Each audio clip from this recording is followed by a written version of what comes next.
मोदी सरकार के खिलाफ इंडिया अलायंस तैयार है, लेकिन इंडिया अलायंस से क्या कोई एक चेहरा सामने आएगा?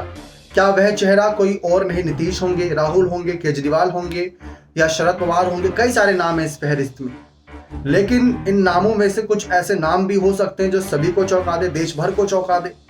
दरअसल लगातार सोशल मीडिया पर अलग अलग दावे किए जा रहे हैं कि भाई विपक्ष के पास अभी मौका है कि जो गलतियां हुई हैं पिछले कुछ चुनावों में उनको सुधार करके मोदी सरकार के खिलाफ 2024 के चुनावी मैदान में उतरे।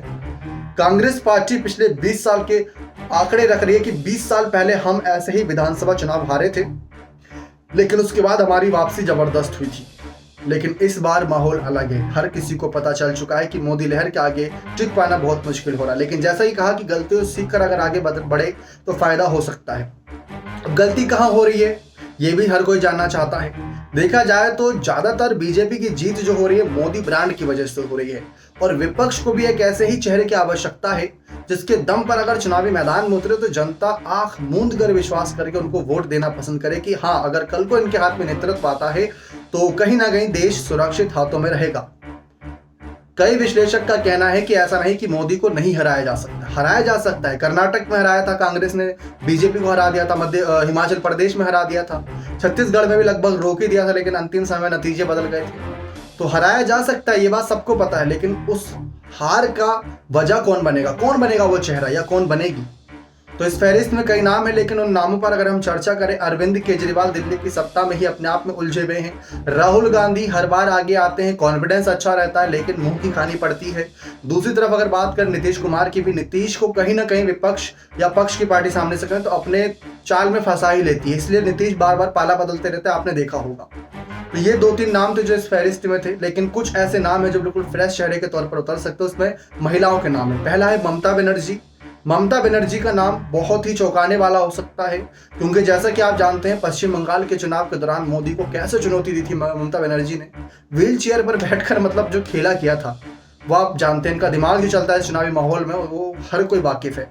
और दूसरा जो नाम है वह है प्रियंका गांधी का हो सकता है, क्योंकि कई लोग मानते हैं कि प्रियंका गांधी में इंदिरा गांधी की वो झलक नजर आती है, और वो झलक काफी हो सकती है लोगों का विश्वास जीतने के लिए।